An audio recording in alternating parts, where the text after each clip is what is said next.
साथियों नमस्कार। एक खबर आई कि राफेल जो फाइटर जेट है, भारत सरकार ने $2.5 अरब ज़्यादा देकर खरीदा, महंगा खरीदा। ये अपने आप में सीधी सी बात है कि खुलेआम भ्रष्टाचार हुआ है। जिस राफेल की डील में सोवरेन गारंटी भी इस सरकार ने माफ़ कर दिया, हटा दिया, जिससे हमारा पक्ष कमज़ोर हुआ, उस पर यह सरकार चर्चा ही नहीं करना चाहती है।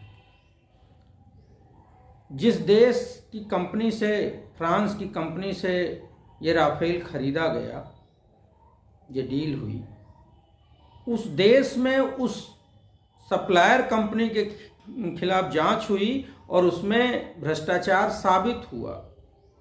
लेकिन जिस देश ने खरीदा, जिसके पैसे ज़्यादा गए, उस देश के प्रधानमंत्री नरेंद्र मोदी कहते हैं जांच नहीं होगी, यह गोपनीय है। समझ नहीं आता है कि क्या बात है। इशारा सीधा सा ये है कि प्रधानमंत्री कुछ देश से छिपाना चाहते हैं। प्रधानमंत्री उस डील के भ्रष्टाचार में, ज़्यादा पैसे देने में हो सकता है शामिल हो। मामला ये है कि अगर कोई सामान 100 रुपये का है और उसको अगर 200 रुपये का खरीदा जाए, 500 रुपये का खरीदा जाए, तो 400 रुपये भ्रष्टाचार ही होता है। वो किसी न किसी को लाभ पहुंचाया जाता है। वो घूम फिर के कहीं न कहीं से मामला भ्रष्टाचार का है। 100 रुपये की चीज़ 500 रुपये में खरीदेंगे आप, तो 400 रुपये कौन खाए, इसकी जांच होनी चाहिए। और यही देश के आम गरीब किसान, मजदूर, सबकी आवाज़ है। सब ये चाहते हैं कि राफेल की डील जो हुई है, जो $2.5 अरब ज़्यादा देकर की गई है, उसकी जांच हो। ये पता चले कि ये $2.5 अरब किसके पास गए। अनिल अंबानी के पास गए, अनिल अंबानी के थ्रू भारत सरकार के मंत्रियों के पास गए, या अडानी के पास गए, या कौन कौन से लोग हैं जिनके पास ये गए। ये देश जानना चाहता है कि जो $2.5 अरब ज़्यादा दिया गया, भारत के गरीब किसानों की खून पसीने की कमाई का पैसा, वो उसका लाभ कौन उठा रहा है, किसके खाते में, कहाँ वो पैसे गए।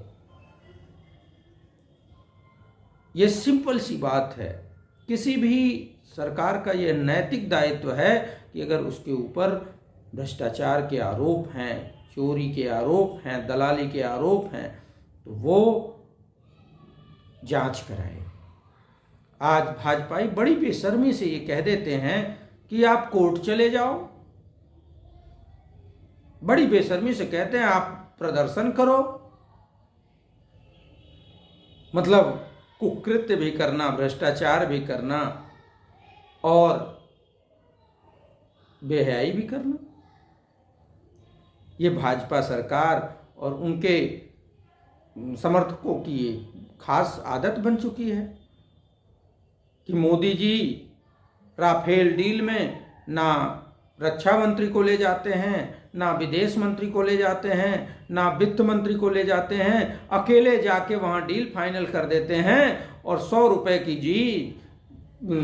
की जो चीज़ है उसको 500 रुपये में खरीदते हैं। और जिसने बेचा उसकी जांच हो गई, वहां भ्रष्टाचार साबित हो गया, खुलासा हो गया, पता सबको चल गया।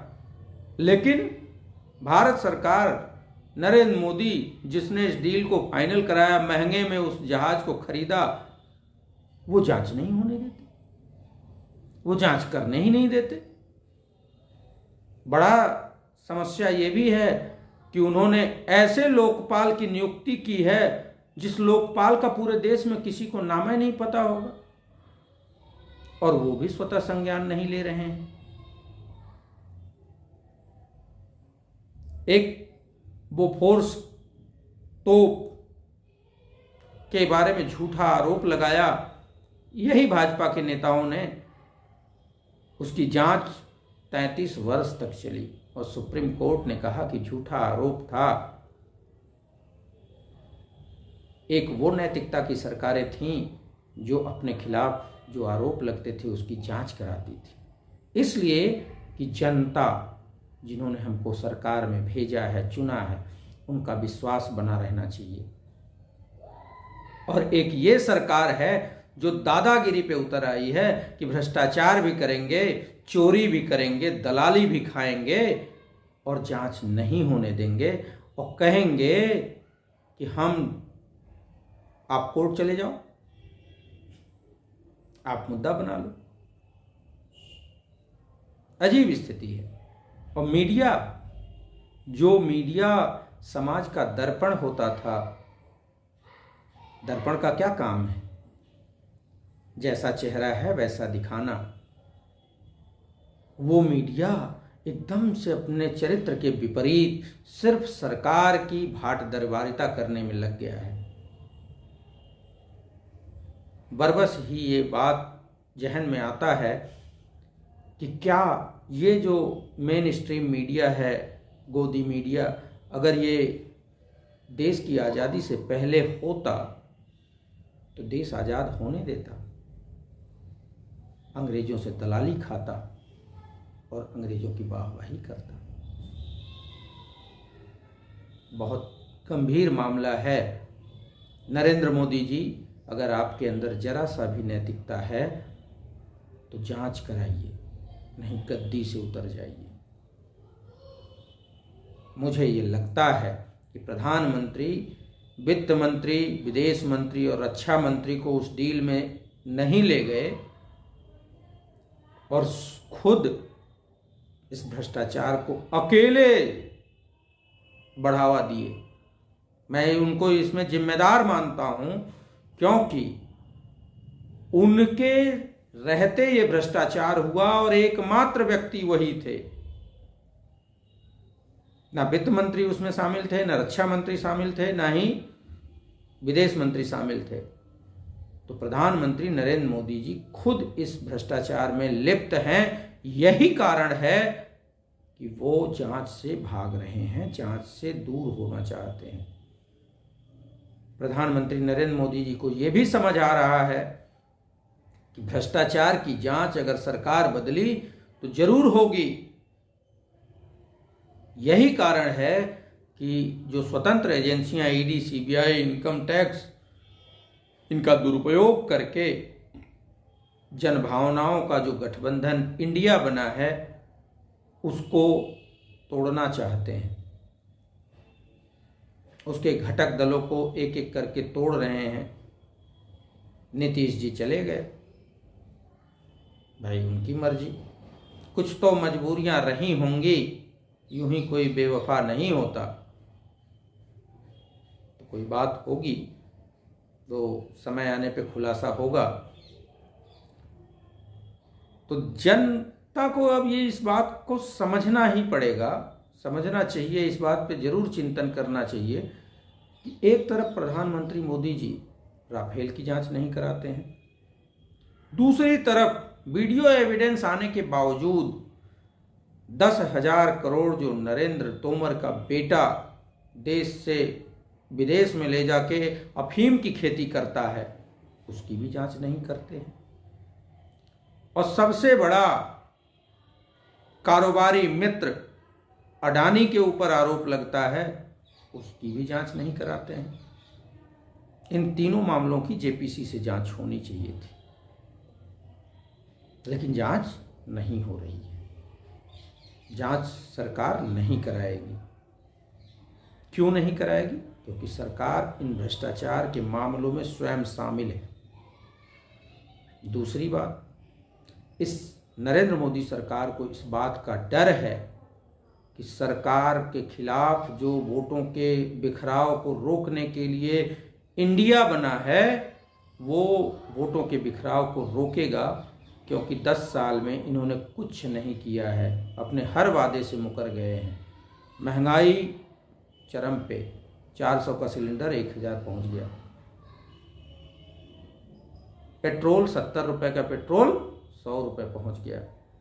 डीजल 60 रुपये का 90 रुपये पहुंच गया। नौकरी बिल्कुल नहीं निकाली इस सरकार ने, सृजित पदों को खत्म किया है। राज्यसभा में तत्कालीन राज्यसभा के नेता अरुण जेटली ने कहा जब वो जीवित थे कि हमने 8 लाख नौकरियों को समाप्त किया है, सृजित पदों को, क्योंकि उस पर 3 वर्षों से नियुक्ति नहीं हुई थी। और वो 3 वर्ष किसकी सरकार थी? नरेंद्र मोदी की सरकार ने पहले 3 वर्षों तक उन पर नियुक्ति नहीं होने दी और उसके बाद उन पदों को खत्म किया। इन सभी चीज़ों को देखते हुए सरकार को एहसास हो चुका है कि जनता का जो गठबंधन इंडिया बन रहा है, जिसमें जनता एक के बदले एक उम्मीदवार देखना चाहती है और भाजपा को सत्ता से हटाना चाहती है, उस गठबंधन के खिलाफ ईडी सीबीआई का दुरुपयोग करके ये बिखराव चाहते हैं कि बिखराव हो और ये सरकार में आए। नरेंद्र मोदी जी को जनता, किसान, मजदूर, युवा, छात्र, महिला, इन सभी ने एकजुट होने का संकल्प लिया है और नरेंद्र मोदी को 2024 में सरकार से बाहर करने का मन बना लिया है। उस बात से भयाक्रांत नरेंद्र मोदी जी कुछ भी करने को तैयार हैं। इंडिया गठबंधन को अलगतांत्रिक तरीके से तोड़ने को तैयार हैं। शंकराचार्य महाभाग का अपमान करने को तैयार हैं। मणिपुर से ध्यान भटकाने को तैयार हैं। इन सभी चीज़ों को ध्यान में रखते हुए जनता से निवेदन है कि अब एकजुट हो जाइए, क्योंकि जब आप एकजुट नहीं होंगे तो आपकी आने वाली नस्लें आपको कभी माफ़ नहीं करेंगी, क्योंकि वो पूछेंगी कि जब एक तानाशाह सरकार में बैठकर हमारी नौकरियों को खा रहा था, हमारे किसानों को बर्बाद कर रहा था, मजदूरों को मनरेगा का बजट कम करके उनकी मजदूरी खा रहा था, राफेल जैसे बड़े रक्षा के सामरिक डील में 3 गुना दाम पे जहाज खरीद के 2 गुना मतलब दाम से 2 गुना दलाली खा रहा था या भ्रष्टाचार कर रहा था, अडानी को लाभ पहुंचा रहा था, मणिपुर में बहनों की अस्मत लुट रही थी और वो अपने मुख्यमंत्री को बचा रहा था, तब आखिर आप लोग क्यों नहीं बोले? तब आपके सर अपने उन बच्चों के सामने शर्म से झुक जाएंगे। तो कृपया भविष्य के लिए, देश के लिए, लोकतंत्र के लिए, संविधान के लिए, किसान के लिए, युवा के लिए, मजदूर के लिए, अपने आने वाली नस्लों के लिए इस सरकार के खिलाफ एकजुट हो जाइए और इस तानाशाह सरकार को उखाड़ फेंकिए।